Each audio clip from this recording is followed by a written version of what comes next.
guys already know this is the main one tapping in all the way from H-Town, Houston, Texas. I'm here with my boy T.A.G. T.A.G. T.A.G sucks. T.A.G, very nice, very evil. T.A.G's gonna kill you. That's T.A.G shit. Whose house? T.A.G's house, baby. The only thing we're gonna do is take over, baby. Oh, it's true. It's damn true.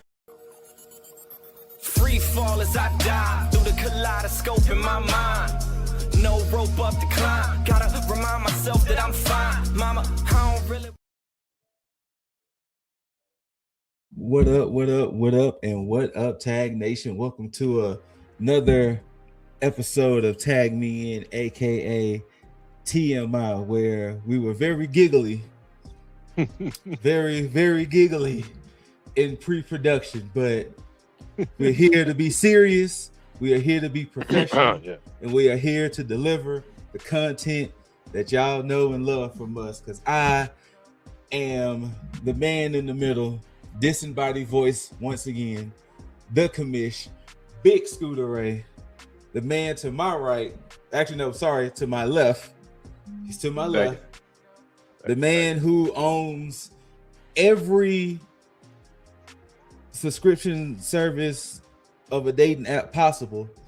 Remember, Farmers Only, Christian Mingle, Plenty of Fish, Black Planet. I did have Plenty Tinder, of Fish. Tinder. What else? Any of them. Thank you, Loki. You're leaving out the elephant in the room, man. You know, which one is it? You know, it's that grinder, you know. You gonna find you said all of them, man. I did say all of them. He is your technical Loki, it's just grinder. champion, Calm down. Lip Dizzle. And the man to my right, the man who uses incognito mode for all of his browsing, you know. Oh, we're doing that. Hint, wink, wink. Oh, I'll give you the plug. DuckDuckGo is some good shit, man. If y'all ever worried about the government tracking your shit, especially with nowadays, get on that privacy shit. There you go. Interesting. And that is your incognito game. And that is you don't need to do incognito mode on DuckDuckGo. It's already in incognito mode. Just by default. And ladies and gentlemen, that is your predictions champion telling you this. Jaeger Bombastic, so fantastic. The heartthrob of all of this. Gentlemen, how y'all doing? How y'all feeling this week? You know, Dealing with that. Fucking guy. Can't call it, man. All right. Well, we had some pretty decent wrestling this weekend. We had some pretty good wrestling this past week, and let's go ahead and get into it. Clash in Italy was this past Sunday. It happened. It was in Turin, Italy, and it wasn't a bad show. It wasn't the greatest of shows, but you know, I mean, I'm leaning a little more towards bad than good. I mean, it was aight. That's more bad than good to me. The show did kick off with the WWE Undisputed Championship. Cody Raheem Rose defending against the Ring General Gunther. And, you know, as young Geiger loves to say, distractions, interference, and confusion. Because that's how this match ended. With a bunch of just dick moves. I guess the first question I'm gonna ask is, how did y'all feel about this little rivalry in a sense going into this match? Like how did y'all feel about Cody Rhodes and Gunther going into this match in Italy? I mean, that's the thing.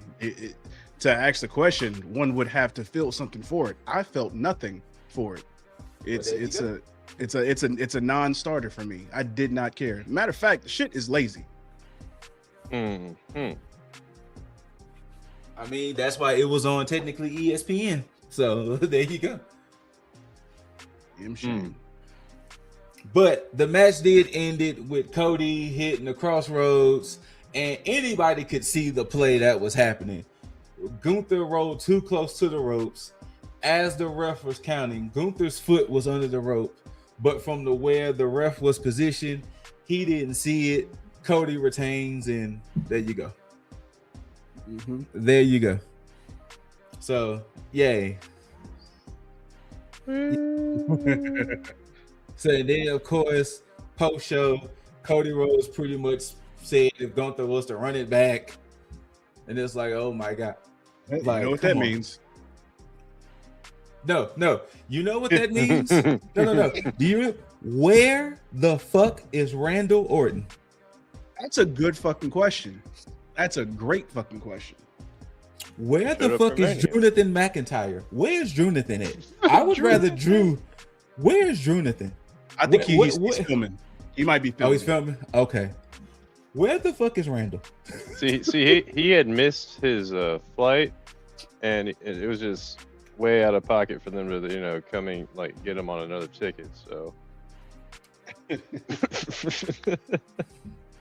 I have no idea what they're doing with them, man. Because this championship reign Cody Raheem is happening right now is getting stale as hell. Not They surprising.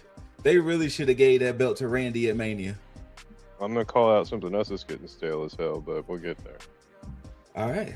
Well, the next match, I think it was the next match. I think I have it in match order, but for the WWE Women's Championship, Rhea Ripley taking on Jade Cargill.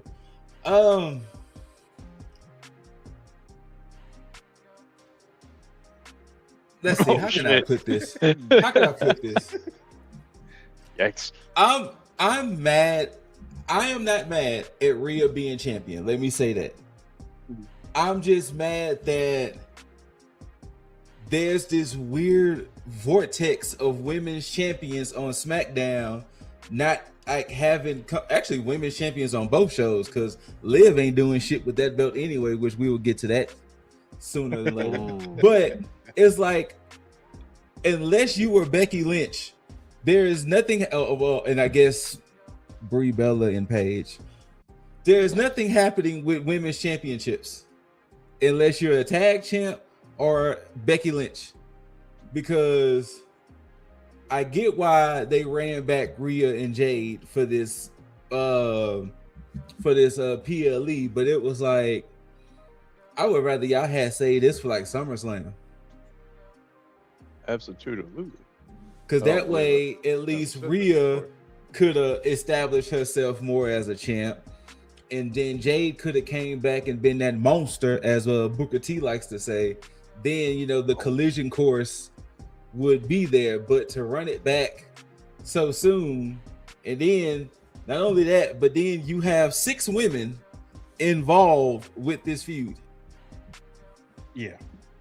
You got Jade Cargill, B-Fab, and Meechin, and then you have Rhea and Charlexa.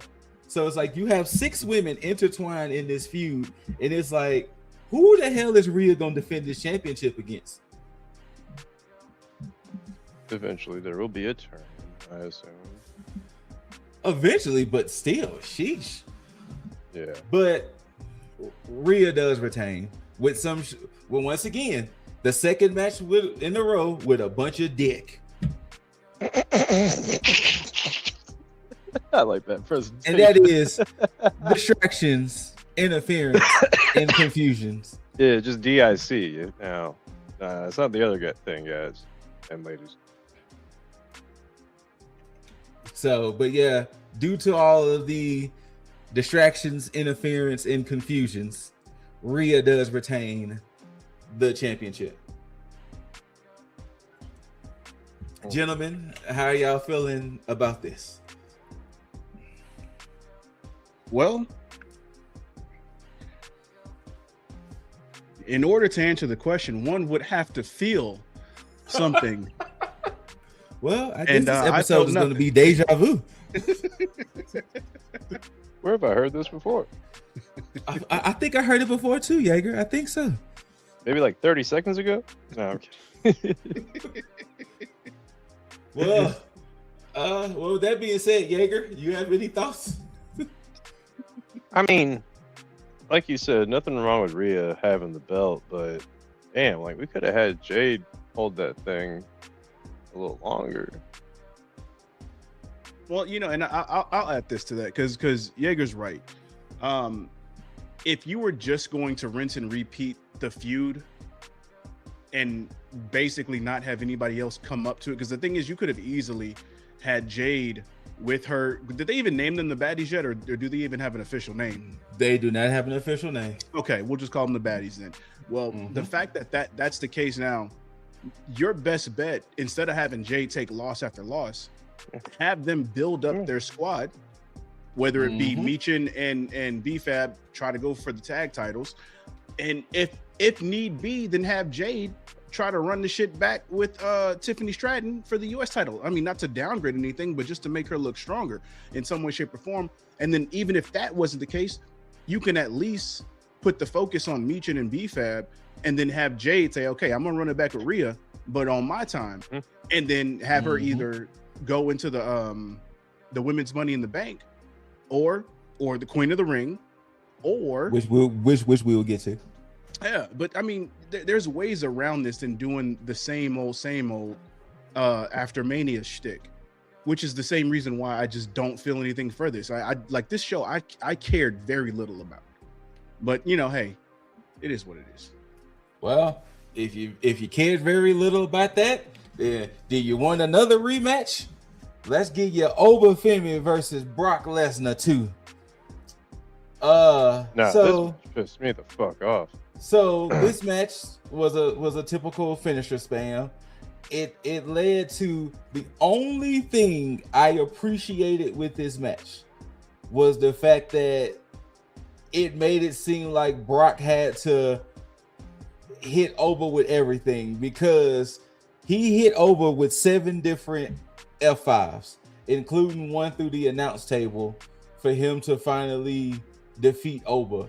And I think what made it funny was the fact that Brock took that win and was like, yeah, see, I showed you. And it was like, but you had to hit 7 F5s and a Kimura lock. And you jumped them before the match started. All because you wanted that free trip to Italy.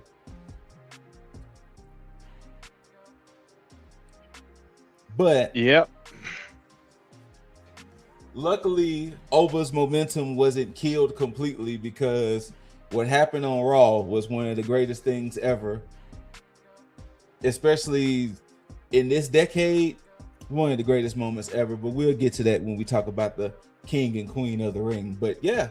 So Dizzle, do you want to hit them for the three-peat? No, actually, no.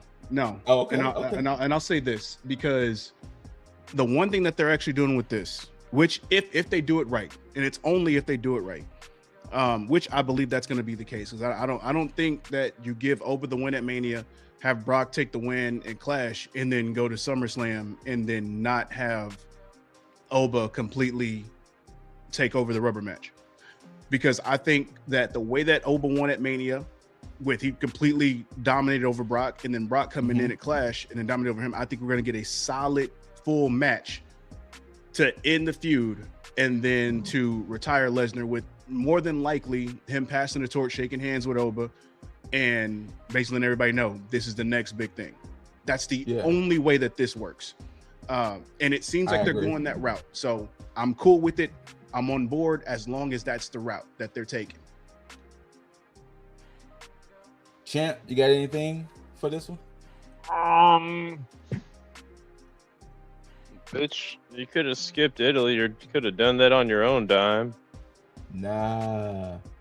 Like, you don't need, like, look, kayfabe or not, Paul Heyman filed your damn paperwork.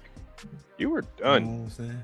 And you were out on a pretty damn good note. You had people of many communities happy that you actually are taking an L to a big black man. Pretty much. So it would have been just internet justice to have seen this be done at that. But no, we gotta see this go all the way to fucking SummerSlam. And I mean, as long as it's not a snooze fest for this third match, I guess it'll be cool. But I don't give a shit. Like I on this rubber match, I know that we're gonna have Obafemi win and retire you, and then we're all gonna say the same thing, which was this could have just been done at Mania. AKA, this could have been an email. Yeah, legitimately, like the fucking wrestling version of this could have been an email.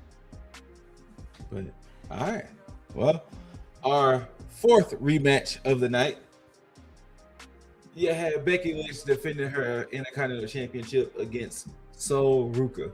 Now, I am not mad that Sol Ruka won. The only thing that I am mad at is how we got here. Because it's not like Sol had the best few weeks on Raw. You know, she pretty much was losing every match, and then now all of a sudden, bam, I win this one. Yeah. But like I said, I know the company is very high on Sol Ruka. I have no issues with that. But yeah, it was just a little like, damn, y'all fast track that. But okay, cool. I don't know because what I shared with you earlier. Mm-hmm. I mean, if this is a work, it's a work that I don't care for. Like, to me, it's a sloppy work. But there was clips where you can apparently literally hear Becky Lynch like instructing Sol Ruka on some shit, and I mean, in my honest opinion, just some baby shit, to be honest. Like, she's telling her to reposition herself from while she's on the top rope, and she's waiting for her to reposition, and she has to sell this oh wait, over here like commentaries going like, man, Becky Lynch is taking a long time up there, and it's like, just at that point, yeah, you just have Ruka just reverse it at that point to make it like look believable. But if Becky Lynch is taking this attitude, I'm not a fan of it. But if this is her heel work, then yeah, if I'm not a fan of it to this degree that I'm talking about it, then she's doing something right. Yeah. I just hope they do. I just hope, if anything, that they legitimately do something with her title reign. Yeah. I mean, they're gonna have to. Like, wait, this one? Oh. But like, who the fuck is she gonna go up against now? I mean, there's plenty of people that's on there, and they can move people around. But that part's not really the issue. It's the issue if they're gonna keep, because I mean, look, I'm all for flip-flopping the titles within reason, but the way they've done it with AJ and Becky, it's done no justice for the division, which it could have initially.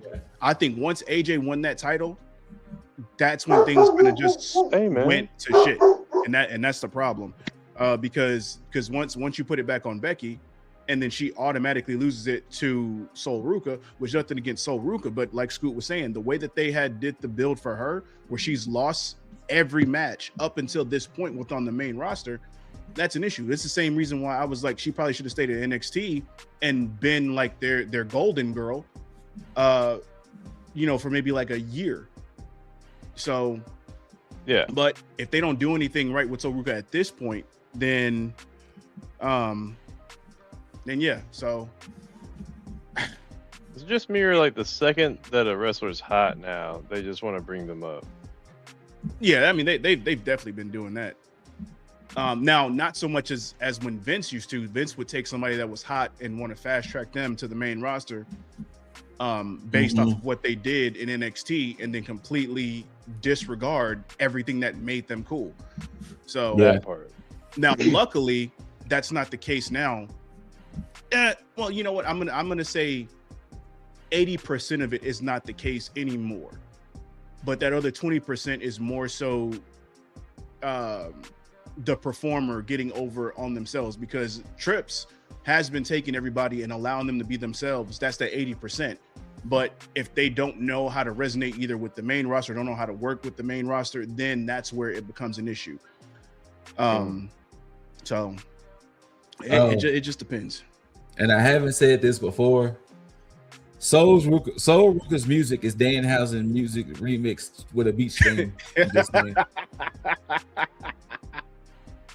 I don't know why they changed Soul's music. It could have just stayed when she had an NXT. I don't know why they had to change it. But it's literally Danhausen's beach remix. Oh my god. Literally. Why'd you have to do that? I didn't even hear it that way. But the very first time I heard it, I was like, that is Danhausen's music just beachified. Gosh damn it. We're going to our main event, Tribal Combat for the WWE for the World Heavyweight Championship. You got Roman Reigns, Roman Jerome Reigns defending against Jacob Fatu.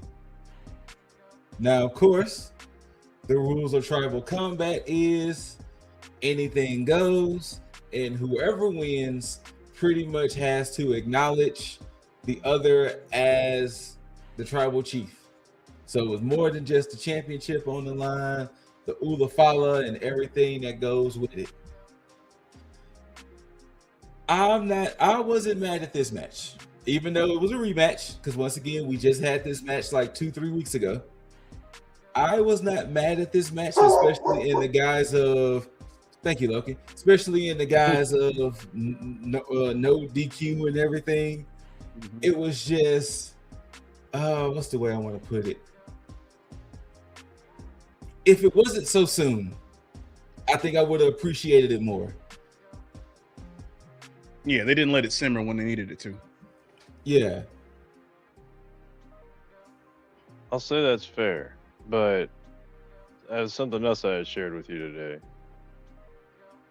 we are now at over 1,500 days of this tribal chief like storyline.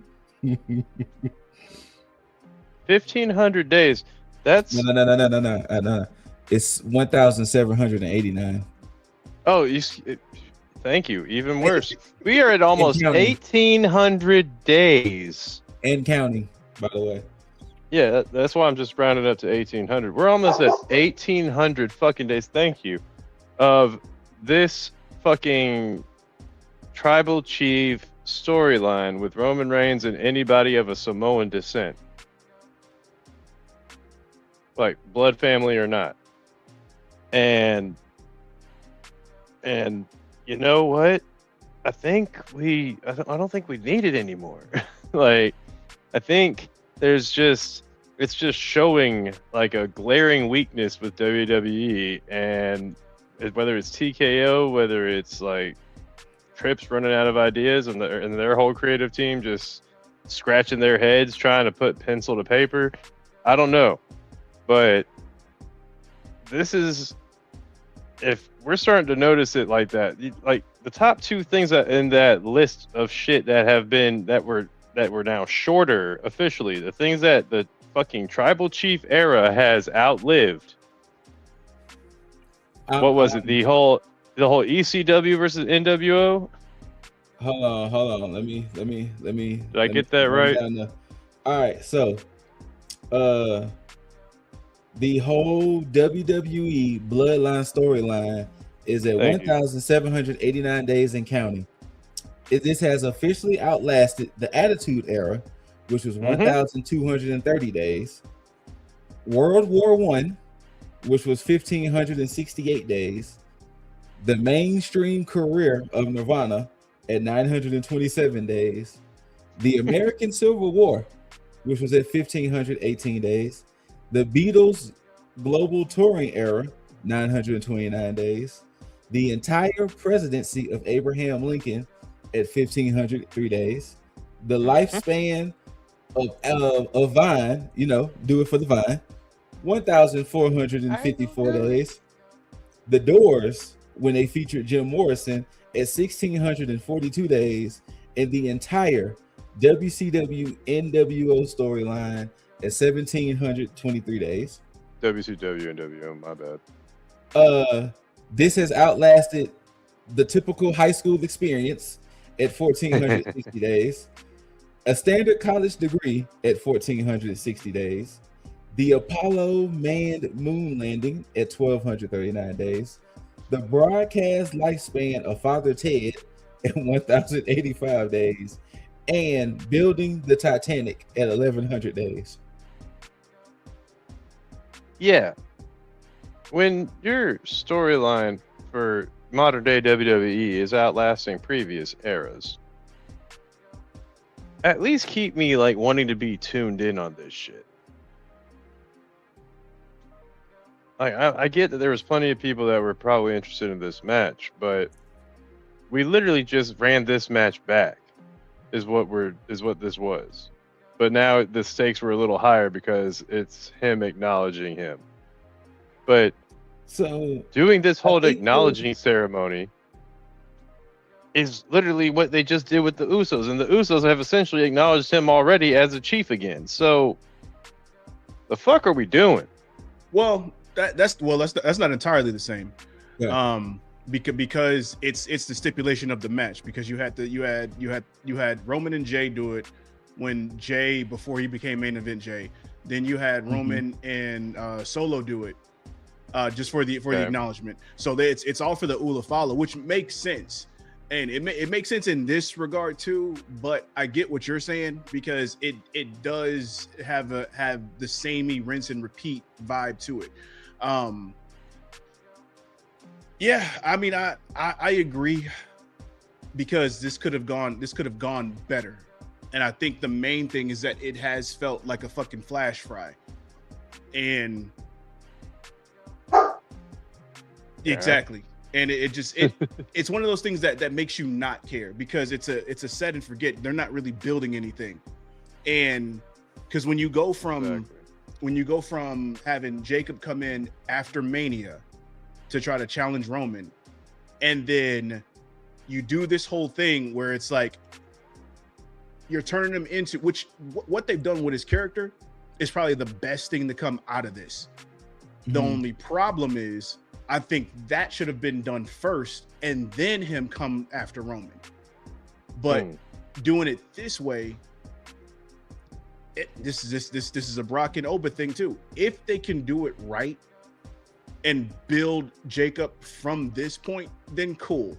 But when you have Roman as the forefront guy on this, it's difficult to trust WWE to build anybody over Roman unless it's Roman that has a hand in building Jacob within this, and not just as an adversary to the situation. More exactly. Yeah, man. This shit. WWE is just is pissing me off, man. Shit, pissing you off. I'm been pissed off. Like I'll give the props where they're necessary. Damn. And then steady, the fact that slow, it's literally fine. And then all of that, but then the fact that it's literally circled back around to give original kind of bloodline vibes again, and it's like, we're really doing this again. Like we're really going back. Okay, cool. A lot of this shit's looking a little familiar, Pretty much. It's because it has the feel of hey, we've run out of ideas. Like it doesn't feel like, hey, we're doing a fresh take on the bloodline story. Hey, we're doing a fresh take to remix the bloodline story a little bit to add more to the fire, which it seems like they're trying to do. But when the execution, it's like, y'all didn't have anything else to put up to the front, did y'all? This is why this is going this way. I see what y'all doing. It's like, That's why I don't care for this shit. The best match that happened this weekend happened in AAA at Noshe de los Grandes when you had the original El Grande Americano taking on the real Grande Americano in a mass versus mass match. And before the match got started, it was announced that it was going to be no DQ. And these two gentlemen stole the show. They had them a match. Ladies and gentlemen, I'm so for real. If y'all did not see this match, please do yourself a favor and see the possibly, if it's not going to be the best under the WWE umbrella match of the year, it's definitely going to be in the top 5, like for sure. Because this match was amazing. It was some back and forth. It was some great false finishes. It was some callbacks for both of their time in Mexico. But ultimately, the real Grande Americano beat the original Grande Americano. And that means the original had to unmask. And ladies and gentlemen, to my surprise, and I think a lot of people's surprise, it was Chad Gable, y'all. It was Chad Gable this whole time. No. You're shitting me. It was Chad Gable, y'all. Chadwick? No way. Chadwick Gable was the OG Grande Americano. And, you know, he gave a little speech and he presented the mask to the real, the only Grande Americano.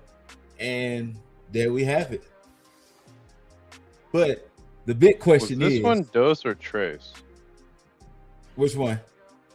The real Grande Americano. The real Grande is Dos.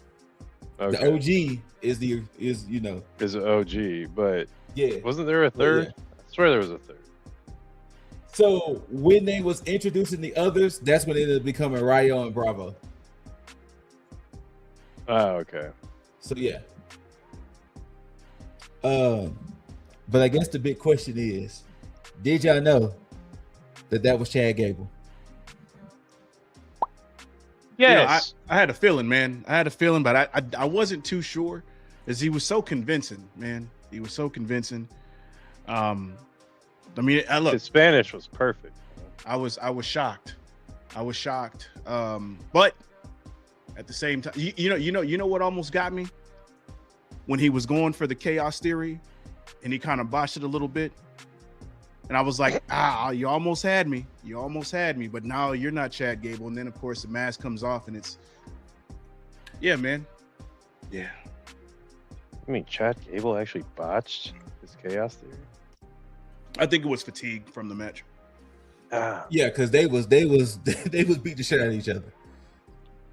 But I guess the even bigger question is, and I'm gonna throw this question more to you. What do we do with Chad now? Okay. First off, when it comes to AAA, this show felt good, and again, I was saying it to myself as I was watching the show, but a lot of people shared that same sentiment that I watched, and a lot of people said, just like I thought, it felt like NXT Black and Gold. It did. It really did. But it wasn't. Now, again, I don't know. I'm pretty sure y'all watch it in English. Yeah, I did. Yeah, I watch it in Spanish, and it's just y'all. This is true. But I also heard that a lot of people that had listened to it or watched it in English had issues with the commentary. And I think they said because JBL wasn't there or something like that. I mean, I don't recall seeing him there. No, he was there. It was it was JBL, Rey Mysterio, and okay, so yeah. Corey Graves, my bad. Yeah. Corey Graves was the other one that I was thinking about. It wasn't JBL. But they were saying that they had issues with their commentary on there. Really? Yeah. I don't know. because when you watch, because typically those three do a great job together. Well, I don't know if it was because of them. I think people were saying like they sounded like either tired or something. I don't know what it was. I mean, but, considering Corey Graves had to get on the plane and dash his ass to Italy, that's what it was. Okay, that may have been what it was. But yeah, the Spanish commentary had the same energy as like a Mauro Ronaldo, not to the full extent though, but Fire. It was damn sure close, and like you felt everything. The fans in attendance, fucking tastic. But what about the millions watching at home? I mean, again, I can't tell you that. I don't know. They may have been good. I don't know what everybody watched it on. Were they ready to rumble? I was ready to rumble. Oh, okay. But yeah, as far as Chad Gable, WWE. I halfway don't fucking trust WWE at this point with this, because yeah. Thank you, Loki. Right. And it's like, no, that was halfway. And I say that because of this, because when we were talking about pre-Mania, and we were assuming that this match was going to be on the Mania card, a lot of us said, yeah, you know, hey, just get this feud over with so we can get Chad Gable to, you know, be on his own and do his own thing, unmask him, and he can do something prominent. Seeing how AAA handled this, and primarily Taker handled this match and this booking, and a big shout out to Pete Dunne, since he's the one that produced the match. So big shout outs to him. I didn't know about that one at all. Yeah, they revealed that Petey produced it. And once again, I do not know what happened to Pete Dunne, Tyler Bate, or Ludwig Kaiser at this point. I mean, apparently they got backstage jobs, but apparently, but yeah, if WWE looks at this and they don't do anything with Chad Gable, my only course of action is let your contract run out and either go to AEW or go to New Japan, preferably New Japan. If you're gonna go that route, I would prefer New Japan, because that's what Angle did, and I think that he would be fantastic in New Japan. So because let me ask you this. Let me ask you this with the New Japan thing. So now you saw when he revealed himself, Chad Gable is now 40. Do you think he wants to go on that part of his life by going to Japan, or you think he may just stay home and possibly just do like AEW? I think it really depends on how he feels, because if you think like if we're taking the AJ route, right, and he is looking to retire maybe around 49, 50, that's a good, 7-8 years that he could actually run this thing out. And he can do a lot within that time. He can make the contracts work for him, because I mean, if he wants to, let's just say he can do a 3-year stint in New Japan, right? And potentially win the heavyweight championship over there. Okay. And then with a semi partnership with AEW, he can do double duty over there as well in that same time frame, and we can just move that from a 3-year to a 6-year. And if he does it right within that time frame, because I don't know how much time he has on his contract right now for WWE. If he wants to, he could easily come back to WWE for that little bit of retirement time. Maybe like a 2-year. I mean, again, I'm spitballing here. I could be completely wrong with all of this, but it's difficult for me to see WWE doing Chad Gable justice, because again, Ludwig Kaiser had to put that mask on, and now hey, we don't know. No face, no case. Okay, fine. Speculation, because look, it's my sleuthing that I've been doing, and that's where my mind is. I'm thinking that's the situation here, because of the incident that he had, a week or so ago, where he ended up being in Mexico, and he was in Florida. He had to him up on somebody, Yeah. and his girlfriend just happens to work for AAA. You know, Connecting Just dots. saying. That's what you.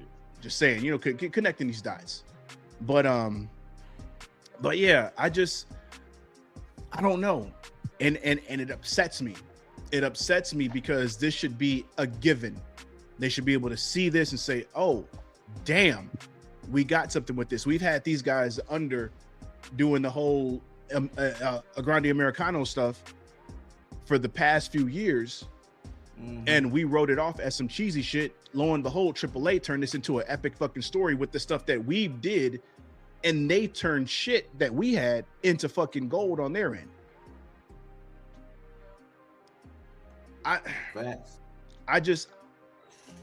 And I shouldn't be talking about WWE like this. WWE should be the standard bearer. They should be the pinnacle of pinnacles in professional wrestling. Like, it should be, hey, you got this shit, WWE gonna handle that shit. You talking about WrestleMania, they're gonna have the show of fucking shows.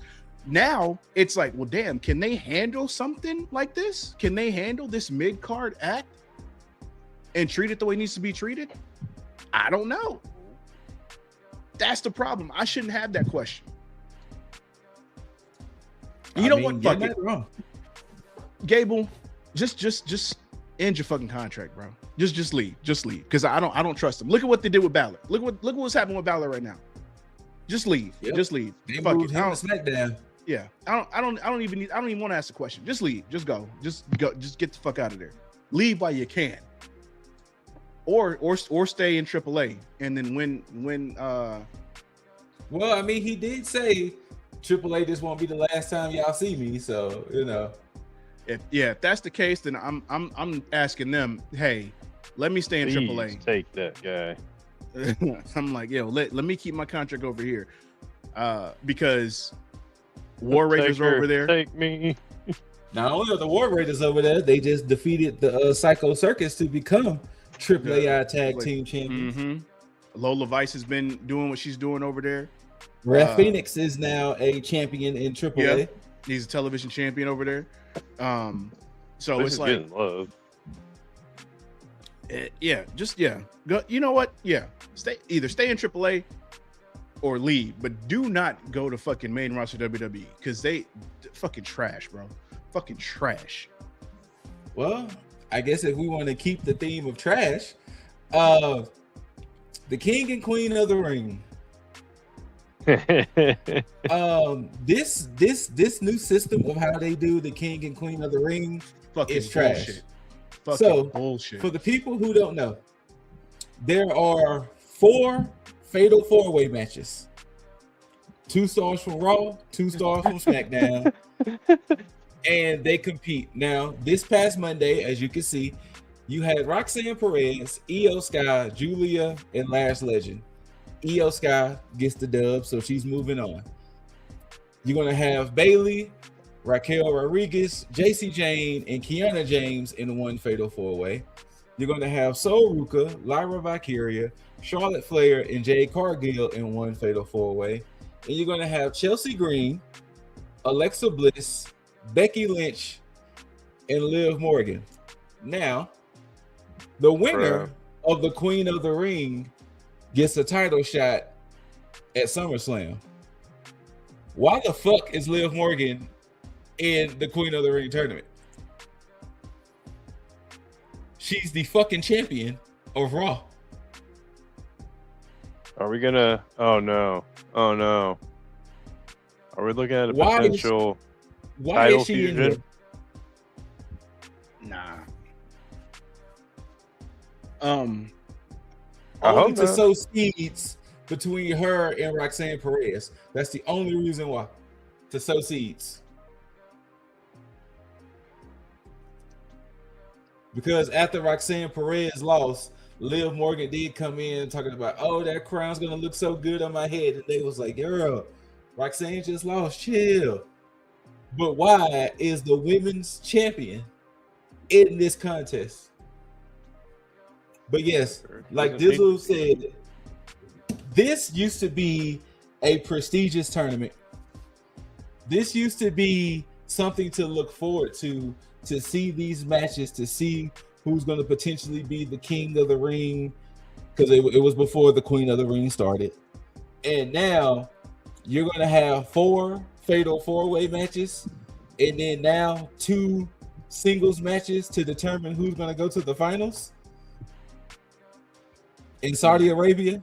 Okay.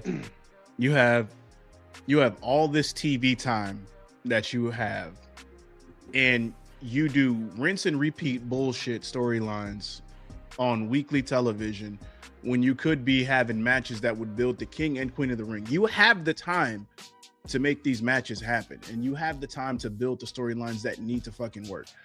Yet you resort to this lazy ass booking with fucking fatal. This is just as bad as when WWE was running those fucking gauntlet matches back to fucking back every fucking week. Like, like you have this shit. This isn't a random weekly, monthly thing. This is an annual fucking tournament. You telling me that you couldn't end the last tournament and then set up the next tournament? You had, like, this feels like they was like, oh shit, King and Queen of the Ring is coming up. What are we gonna do? Oh fuck, how much time we got? 3 weeks? Okay, let's find out who we can put in there.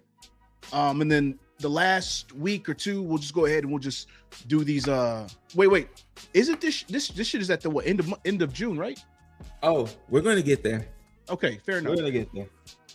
Yeah. So it's like you're telling me that between a 2 hour, 2 hour at the very least Raw, because they can go over whatever on Netflix. Mm-hmm. And they then usually average 2.5 hours. Yeah, and in a 3 hour SmackDown, you're telling me that you can't find time on a weekly basis between 2 fucking shows to build what? 2, 4, 6, 8. Would it be 10, 12, 14, 16?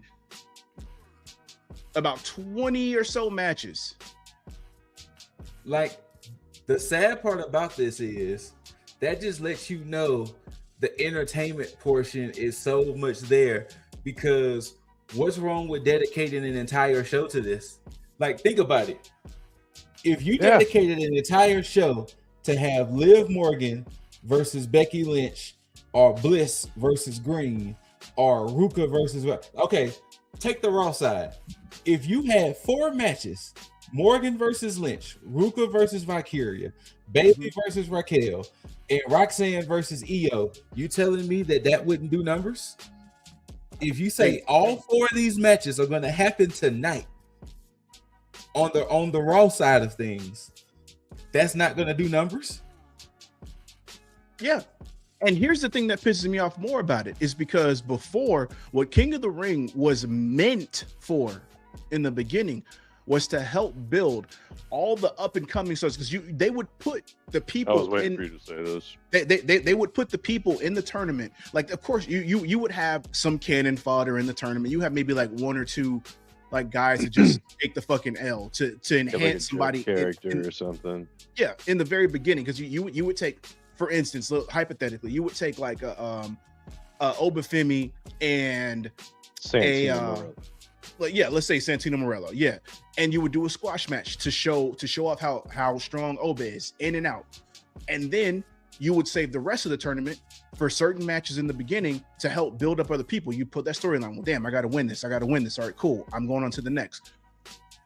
This shows that you don't give a shit about your fucking roster, because right now, and to disregard the whole thing with Liv Morgan being champion for right now, Morgan, Lynch, Bliss, Chelsea Green, all fantastic talent. So you're telling me you're going to take all 4 of them in one match and highlight just one, when you could be building a story with each of them in separate matches? Julia got a big ovation in Italy, and she took the L because you had her in the same match as Io Sky. Like, what? And the problem with this is that the only thing that's going to matter is the person that wins this shit. Everything else is going to be left on the fucking table, and nobody's going to give a shit. You think anybody's, because Bayley's not winning this, you think they're going to care about Bayley even more after this? Fuck no. Sadly. Man. Well, if you wanna moan and groan over the women's side, let's go ahead and take a gander on the men's side of things, because this past Monday you had Obafemi, Penta, Solo Sikoa, and Carmelo Hayes in the Fatal 4-Way, and the only good thing that came out of this was the Obafemi moment when they attacked him during his entrance. He got rid of them three and still hit his Ginyu Force pose, as Dizzle like to say. I mean, that's what it is. But listen to what I just said. Bruh. Your current Intercontinental Champion, Penta, Obafemi, Solo Sikoa, who has been so underrated, and then former United States champ Carmelo Hayes. And then the rest of the tournament, you're going to have Dominic Mysterio, Braun Breaker, Trick Willie, and Damian Priest in one match. You're going to have Seth Rollins, Javon Evans, Tala Tonga, and Richard Saints in one match. Then you're going to have Jey Uso, La Knight, Royce Keys, and Finn Balor in one match. What are we doing? These were so many names that could have been fantastic, like singles. And once again, like I just said, what is wrong with dedicating an entire Raw for 8 matches? That, hey, by the time Raw is over with, we're going to have the next round booked. What's wrong with SmackDown dedicating 8 matches? Like, they could have, if they really wanted to get exposure on other shit, you can just do backstage segments or some storyline shit. But no. Well, what's wrong with the second word of their name? Wrestling. Shit, everything, because they're too focused on the entertainment aspect. Which, here's the thing, WWE. Here, I can look at this whole screen right here. I have a fucking story for you right now. You got the whole situation with Solo Sikoa and Royce Keys. Oh, here, Solo wants to make sure that he gets the prime spot in the King of the Ring. Hey, Tala Tonga, go ahead, enter this tournament. I want you to dominate, because when it comes down to it, you're going to take the L for me, and you're going to help get everybody else out of here. And then Royce Keys come up and coming. He trying to get in there. So now you lining that shit up to whether it be a semifinal, quarterfinal, whatever. And you got a story there all fucking ready. You can't tell me that you watch the fucking match between Gunther and Solo Sikoa and is like, you know what? Nope, there's nothing we can do with him. Get the fuck out of here. Get the absolute fuck out of here. We can do with Solo. Like, I'm telling you, that Solo is literally starting to become Mr. Underrated and Mr. Underutilized. Absolutely. Because the motherfucker can talk, he has presence, and he can fucking wrestle. Yep. But they like Jacob Fatu and Roman more. They can't give attention to all the Samoans. Well, then you got Jayward Uso in here, and him and La Knight been having this. Jayward and him and La Knight has been having this whole little Cold War situation. There you go. Which that's a story you can put on the Raw side of them. Like you said, they saved that for the fucking Seth backstage Rollins segments, apparently. You got Seth Rollins and Braun Breaker on opposite ends. Guess what? They've been beefing. But nope, we doing Fatal 4-Ways, baby. Because I would have even built that. Hold on. Lame as fuck. But what's even more fucked up about these Fatal 4-Ways? You did mix it up between Raw and SmackDown. So now we're having situations to where we've never seen Carmelo or Solo take on Femi or Penta in that type of sense. But nope, you're gonna get it in this Fatal 4-Way. You know what I'm saying? You know, unless you watch NXT, we ain't seen Trick Willie and Braun Breaker in the ring together like that. But nope, you're gonna get it in this Fatal 4-Way. That ain't gonna mean shit. But yeah, there you go. They're not even doing like long-term stories though. No setups. And I would probably understand like a lack of build for King of the Ring if the people that we had backstage in some shape, fashion, in the booking and creative, not understanding if that was the case. But Triple H has not only been in a number of King of the Rings, he has won a King of the Ring. Not only that, he's been in King of the Rings when King of the Ring was prominent. He understands the build and the significance of that build. Case in point, the only reason he didn't win when Stone Cold won was because of the fucking curtain call. And even then he talked about how significant that shit was. So my thing is, if you know how this shit should be ran, why are you allowing this shit to happen, not just on one side, on the other side with the women as well?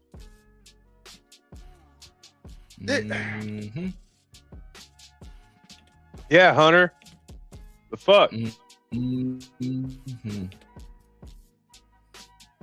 know you we know can't what? just blame Hunter for that, but yeah. Give King and Queen of the Ring to NXT. Let them have it. It's make it a trade. You know, y'all got War Games at this now. point. I'm not mad at it. Yeah, give I'm not mad at it. Sean will handle it. Sean will handle it. Fucking ridiculous. I am not mad at that idea. Like you saying that, legit, I am not mad at that idea. Now, I'm gonna tell you what I am mad at is the fact that WWE is gonna WWE along with their affiliates and things of that nature. So I sent to the group chat earlier that the weekend of the 27th and 28th, we are going to get 4 shows. Night of Champion is going to be Saturday, June 27th, and Sunday, June 28th, we're going to get NXT Great American Bash, TNA Slammiversary, and AEW's Forbidden Door. 3 shows in one day. Now, Shawn Michaels just announced this past Tuesday that the first PLE on the CW era will be Great American Bash.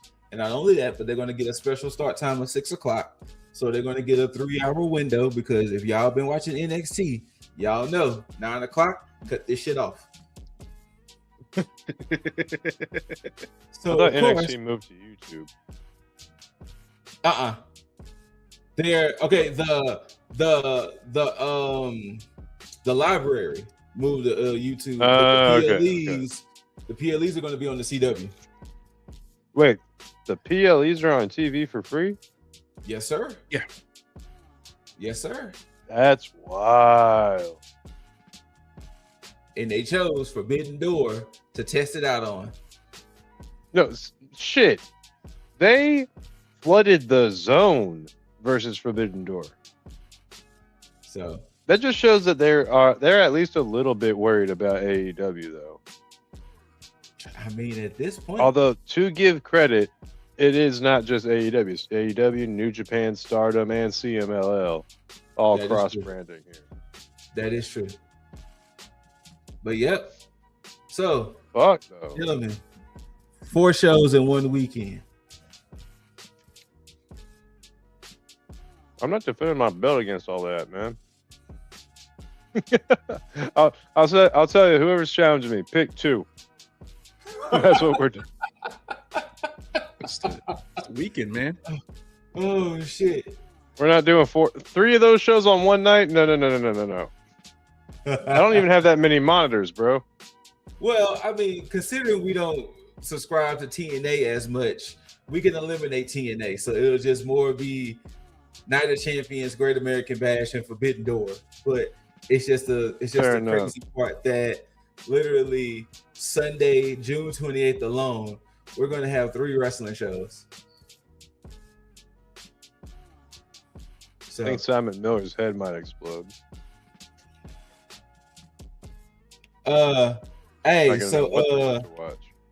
Jaeger, sir, I'm gonna need you to explain this one for me, big dog, since you are our AEW insider.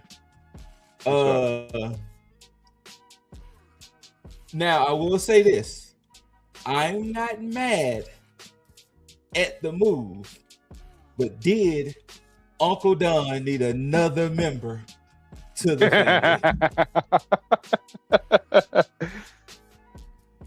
Come on, champ. You're gonna have to explain why Uncle Don is steady adding people. But I will admit, the first black wrestler. That's what I was about to say. Like, look, man, like he needed some diversity in his family tree. He had to get the new hot thing, you know. But yeah, I said the same shit when I saw him get introduced as a family member. I was just like, oh, we just keep growing and growing and growing and growing. I'm hoping or thinking that this is going to signify somebody else is on their way out of the family. Andrade? You know, I would hope. Like, I kind of want to see that turn happen already, especially after AEW that we just had this last Wednesday. Kind of want to see him partner up with Roosh and do what's it? Wait, how did they do it? La Facción de Ingo Bradley. Yeah. I'd like to see that, and I'm thinking that they're gonna drop somebody, but yeah, damn, like it's just so many branches on this family tree now. It's wild. Beasley, you got any thoughts? Y'all disrespectful son of a guns. How dare both of y'all out here with revisionist history and shit, talking about the first black person in Don Callis' family. Do we just forget Powerhouse Hobbs? Wait, he was in Don Callis' family? Yeah. You're absolutely right. You're absolutely right. You're absolutely right. That's my bad. It's been so many people in that group. He was in that because he won the TNT championship with the Powerhouse. I'm sorry, Royce Keys, Powerhouse Hobbs. I am so sorry. Look, there has been so many people who has entered that family. I totally forgot about you, Powerhouse Hobbs, being with Uncle Callis. Now I am so sorry. Now we don't have to worry about him somebody else getting kicked out. He just basically he just made a replacement. Takesha's out. Night is in. He traded one champion out for another champion. Look, we good. We solid. And if they want to add another person, hey, so be it. Uncle Callis, you'll get as many. Look, this motherfucker's out here trying to build an all-star team. He's like, as much gold as I can have, let me get it. You want to join? Come on and get it. But you got to have gold. You got to have gold, though. What does Knight have? Some motherfucking gold. Callis is like, we ain't trying to get nobody with ambition and dreams. We want somebody that already got shit. So you know what? Hey, why not? Come on. Wait, aren't there? Isn't like half of his family like without a belt though? Yeah. They made the cutoff. Those people got like in before 75%. 85%. They got in before. The only people in Uncle Callis's family with a championship is Kevin Knight and technically Andrade. That's it. But look, that's gonna change. It's gonna change. Look, Okada's got gold in his hair. That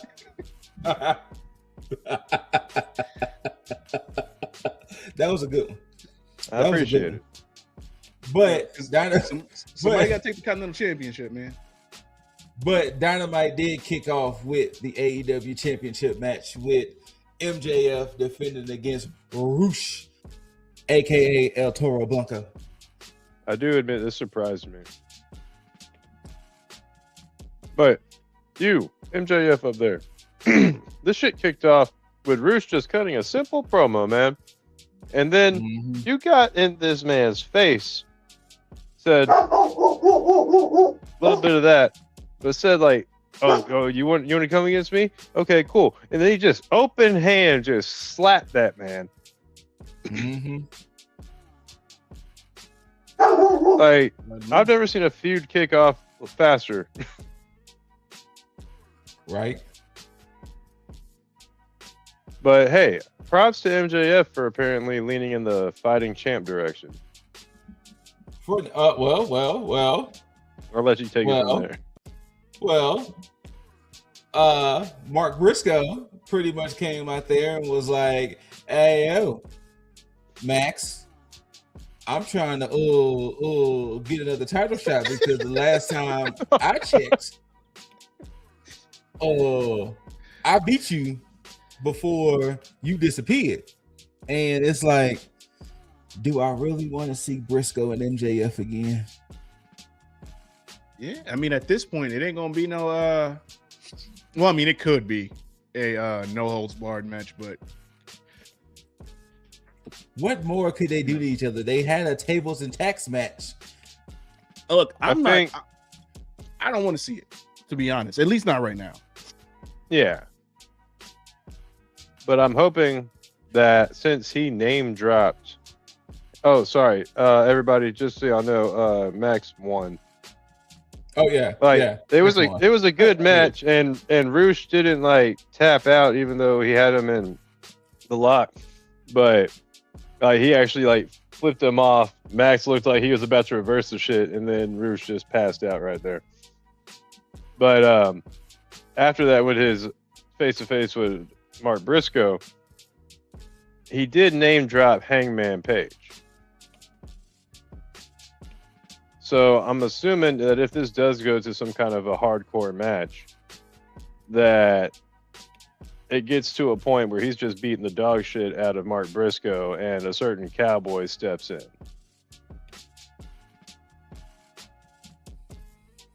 Knows. Hangman is enjoying his vacation, man. Yeah, I'm sure he is. Like, I feel right there up until the end of June. There are different things we can do because you got the Owen going on, and the Owen is looking like it's going to be Ospreay versus Swerve. Let's just put it out there. And I think the issue I'm having is that it's funny to me how it seems like MJF's title reign seems so stale.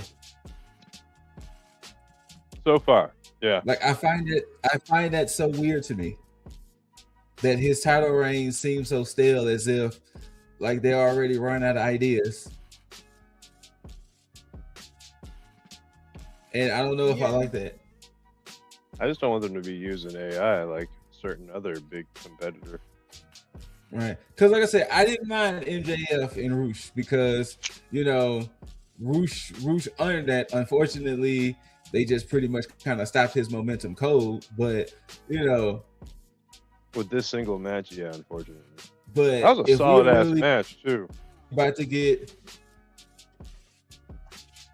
If we really about to get MJF and Briscoe again, then we're most likely going to get MJF and, let's go ahead and say it's probably going to be MJF and Ospreay. So it really does seem like MJF is kind of just being a placeholder champion. And that's the reason why it feels the way it does.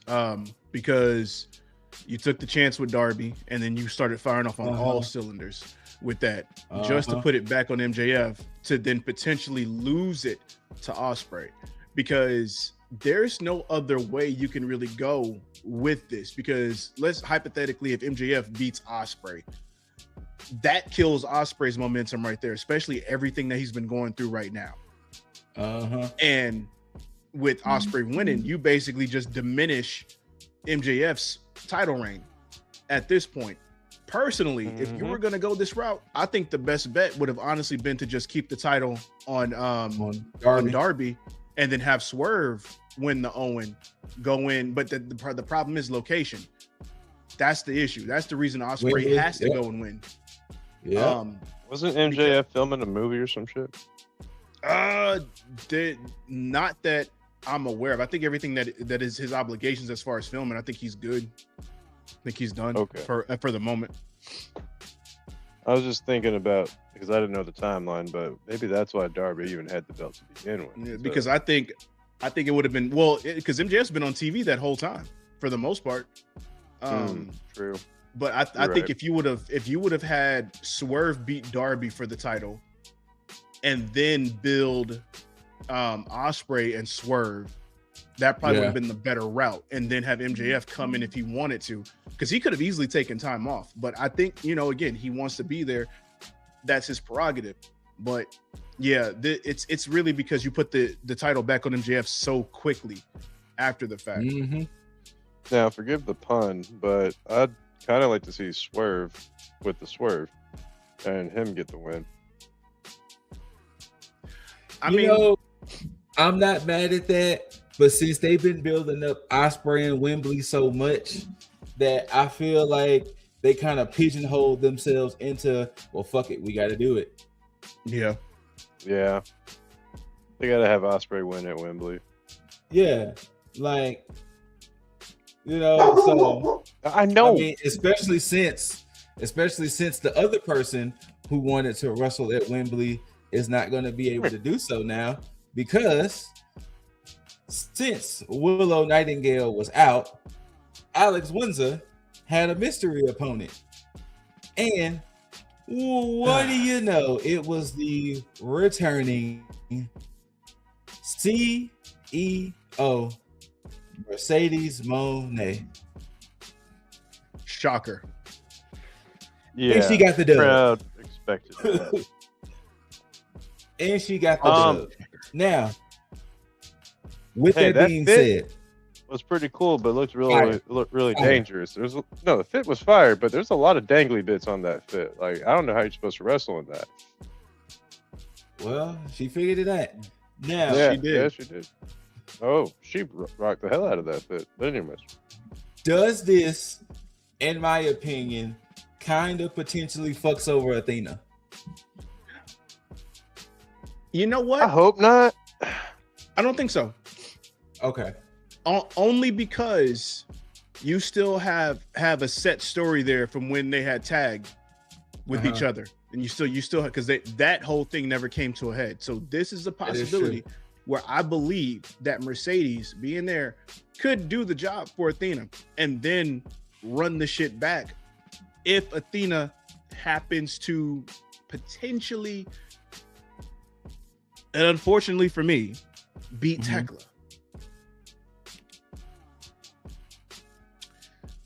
So I don't know, or if Mercedes does the job here for Athena, and she goes on to beat Tekla, I would rather see that.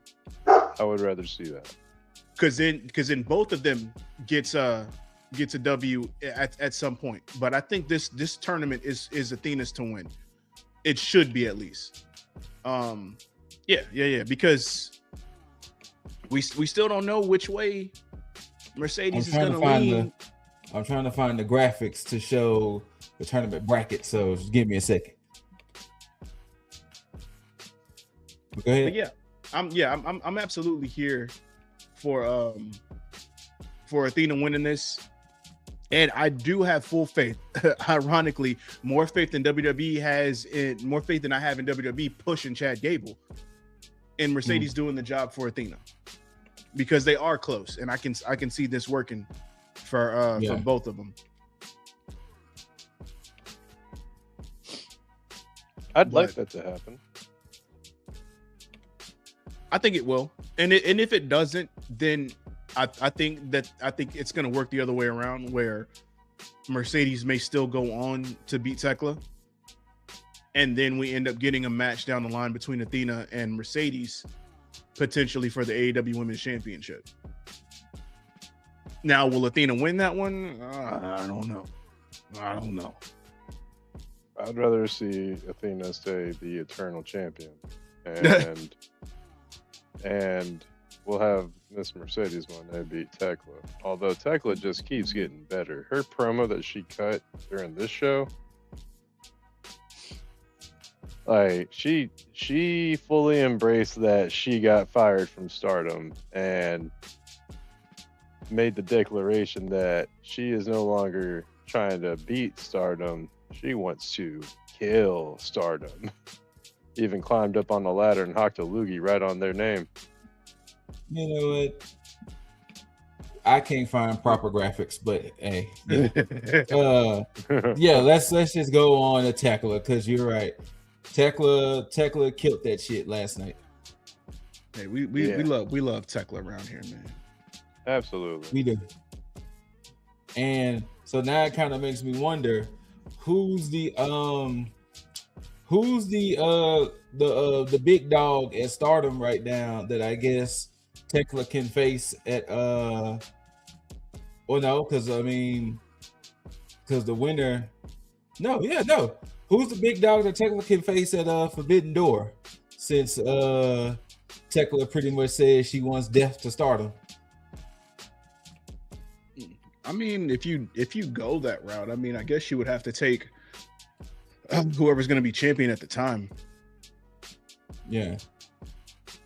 So apparently Stardom's president calls what Tekla did on Dynamite vulgar and unforgivable. Yeah. Vulgar and unforgivable. Let's be real. That's a little bit mild as far as vulgar and unforgivable actions go. But she did just pretty much declare war on Stardom.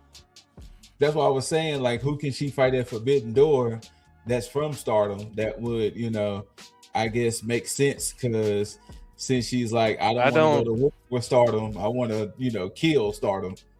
Well, I don't know the roster like that, and like her record with Stardom, but I'm assuming it's going to be a rival that's still there. Well, remember, she got fired from Stardom, so yeah. But whoever she had like a rivalry with before she got fired. Okay. Or maybe their current top dog. That is like that's all about representing the brand of Stardom. Yeah. So, do you know anything on Stardom? Vaguely. Okay. Nah, I mean, again, it's either going to be, I mean, like you said, either somebody she had a rivalry with.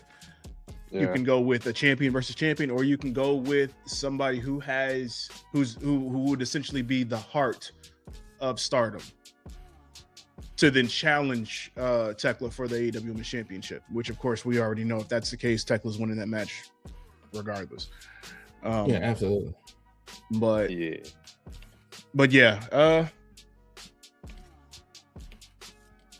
we'll see what happens. I'm in Tekla's corner all day, so it don't even matter. Oh yeah. The rest of us, yeah. Until she goes against Athena, but yeah. Yeah. I mean, facts. Or possibly Mercedes. But what am I gonna say? Do we care that Tommaso Ciampa wants to fight Chris Jericho so bad that he's just like, well, in order for one to care, one would have to be interested. I would have to be interested in it. I knew exactly where you were going, bro. And that's I am not interested. And that's not fair. one bit. And that's fair. Now, talk about TV matches, free TV matches that they just put on TV for free and just was like letting people cook. This main event between William Ospreay and Mark Davis, this shit went off the rails in the best way possible. Let's be clear. Like, Mark Davis holds a belt, but this was not a belt match. This is just an Owen Hart tournament match. Yes. Yeah, exactly. And not only that, but like a semifinal match. Like, it wasn't even like a finals. Like this was the semis. No. This might as well have been like a regular ass match. Like, geez, just the amount of just humanity that interfered. Now we want to talk about some distractions, interference, and confusion. Oh my god! We are going to replace confusion with chaos. In this case, look, I know what I'm saying here, but there was just so much dick in this match. Well, so much dick in this match. It was 2 of them in there, so they had there was shit. At one point, I think it was 10. Wow, it's completely flopping around, huh? Yeah. Hey, shout outs to Marina Shafir though. Yeah, she was walking around with the biggest dick. Shout outs to Marina Shafir though. But yeah, ultimately, she got a new William Ospreay. Ultimately, William Ospreay does get the dub. What was they calling his arm bar? Because I know they was yelling it, but I couldn't understand what they was calling his arm bar. I forgot what they ended up calling it. Yeah, they was calling it something. But ultimately, Ospreay hits his arm bar on Mark Davis to get Mark Davis to tap. Death ground. Death ground. Okay. Yeah. Interesting. Okay. But yes, he gets the dub, and yeah, he's moving on. He's moving on in the tournament. And it was like, sheesh, what a match. And like I said, this was on TV. Well, regular day. When you got 2 good friends that know each other, they tend to make the best matches. Facts. I always say friends usually give you the best matches. They tend to give you the better matches. But I'm gonna just say this in closing with AEW. I don't know what the hell that happened over there with Tony Khan and AEW team, but whatever y'all been doing, please keep doing it. Because even y'all's missteps are even okay. Yeah, right. Even the missteps are like, okay. Even the shit that we don't care about can still equal to. We didn't care about Jericho and Tommaso, but you know what? They put on a good match whenever it possibly happens. But that's the one thing I can give credit to AEW, boy. They are doing some just amazing things over there. Yeah. 100%. But now it's time for y'all and ours favorite part of the show. It's the Get It Off Your Chest segment. And Jaeger, you got anything to get off your chest this week with professional wrestling?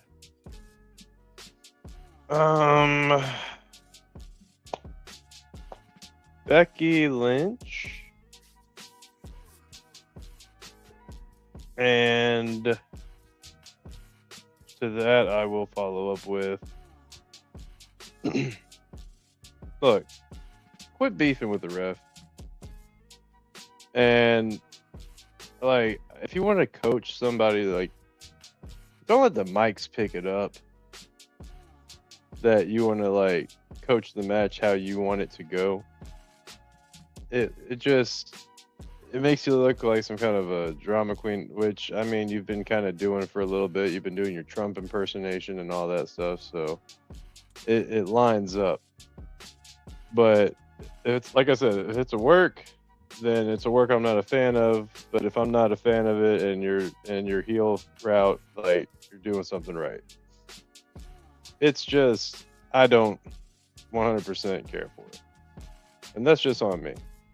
If everybody else is loving your heel work right now and loving that you're doing this and breaking the fourth wall a bit, sure, cool, whatever. I like the subtle call outs more so than the obvious ones, as far as breaking the fourth wall or like bringing real life into shit. Bring real life situations that are going on outside of wrestling. Cool. but don't go whole Hulk Hogan on it and just show us that the shit ain't real. Okay. And then as far as just WWE as a whole goes, and Lip already touched up on this earlier, but in a nutshell, just get your shit together, man.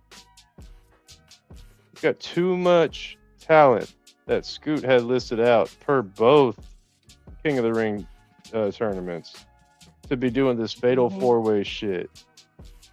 Like, you could, like, there is, like he said, there is absolutely nothing wrong with, for the next few weeks, making your shows about these King of the Ring matches.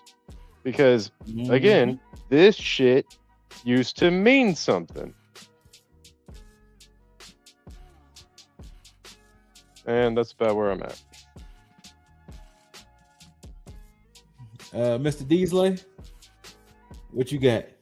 Y'all got to understand the subtle nuances of Miss Becky Lynch. You know, she is one of the greatest women's wrestlers of our time. And it's not just her saying it. Yeah, no, that's just her saying it. Bleacher Report saying it. ESPN saying it. You know. TKO affiliates. Yeah. Nah, man, I don't have anything too major to get off my chest because I'm already voting with my fucking wallet, WWE. I'm not giving you chances to piss me off on my dime. You do shit. My thing is, I've already slowed down on watching WWE product.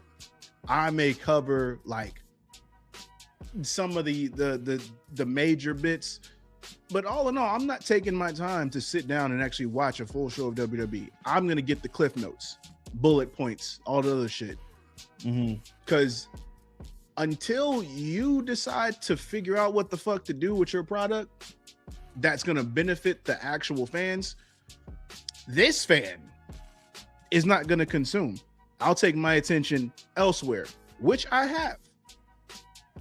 And AAA is about to get it has gotten my attention for a while now, but it's going to get my completely undivided attention as well. So suck eggs, WWE. Suck eggs for now. Not even hard boiled. Not hard boiled. No. They don't get that luxury. And I get it off your chest. On some real shit. I think that Danhausen curse might be real. The New York Knicks have not lost the game. Since he uncursed them, the New York Knicks has not lost the game. All I'm saying is this Danhausen shit may be real. It may be real. The 26 Knicks are on a legendary run. Now, I'm going to knock on wood just so I don't get blamed for any kind of like some jinxes or anything like that. But, like, good on them. Good on them. Hey, man. Go ahead, Danhausen. Curse and uncurse my Patriots for next season, please. Go ahead. Hey, they got to uncurse. They got to earn the uncurse, man. Well, then I need them to get cursed and then get uncursed. They can earn the curse after they get cursed. But never mind. Matter of fact, Danhausen, just curse the rest of the NFL. Jesus, that's a big order, man. Especially after we just gave you, whatever. If you can go ahead and just curse the Eagles, that'd be cool too. Wow. Eagles. After y'all get AJ Brown, now you want to curse? Okay, that's fine. That's fine.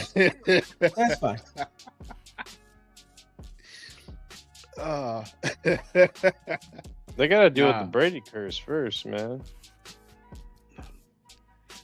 I mean, they are. Just rub a smudge stick all over the place, man, or however that goes. It'll be all right. With that being said, ladies and gentlemen, you know what? No. Before we get there, Because obviously my human monies ran out. How did it feel for y'all to be cursed as long as y'all were? How did that feel? Oh damn! Why you gotta bring me up like this? Well, both of y'all were cursed. Oh, because of Danhausen? Yeah. Danhausen technically did curse all three of y'all. Here's the thing. Like I said, so how did that feel? Y'all on the other side of the curse now. So this is the reason why I got a completely different belt. That is and I was better for it. I had the run of my tag predictions career after that. I'm fantastic.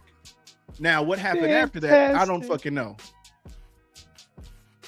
I think Scoot brought the belt too close to me. His version of the belt too close to me, and it rubbed off. I got a contact curse from the shit. But you know what I'm saying, y'all got legitimately cursed. So I was out of that shit for a while. So I'm just happy that I appeased Danhausen in some form to where I was able to get my curse lifted. That's Scoot's fault. It was. I wanted to remain champion, and I did for a while. So, you know, however much my human monies, as Danhausen likes to call it, however much my human monies gave me, it cursed y'all long enough to where I held on to the belt at that time before Dizzle went on his run of a lifetime. So, yeah, we remembered. But with that being said, this episode of TMI is officially done, over, finito. And I'm going to pass it over to Lip Dizzle so he can do that thing that he do oh so well. Yeah, buddy. Of course, people, whether you loved it, hated, don't forget to rate it, thumbs up, thumbs down, leave all your comments, questions, concerns down below. Make sure that you tag the subscribe button, tag notification bell, tag the like button. Make sure you get updated on any and everything that we got going on a weekly, monthly, potentially daily basis. Still keep an eye out for the tag tier list return, baby. Now, of course, we got to go ahead and warm up the Too Sweet for the Bros real quick, as well as those watching around at home and wherever you're watching it from with a good old bada bada bada bada bada bada bada bada bada bada bada bada bada bada bada bada bam. Hey, good shit, Loki. Right? And of course, until you see these handsome faces and hear these immaculate voices, bro. Thank you, Loki. We bid you all adieu, and until next time, you beautiful, beautiful, beautiful, beautiful, beautiful, beautiful, beautiful mother effers. Tag the fucking click out. Dollars make a way to make a change. Gotta be insane to make them same mistakes again. So I'm switching lane to lane.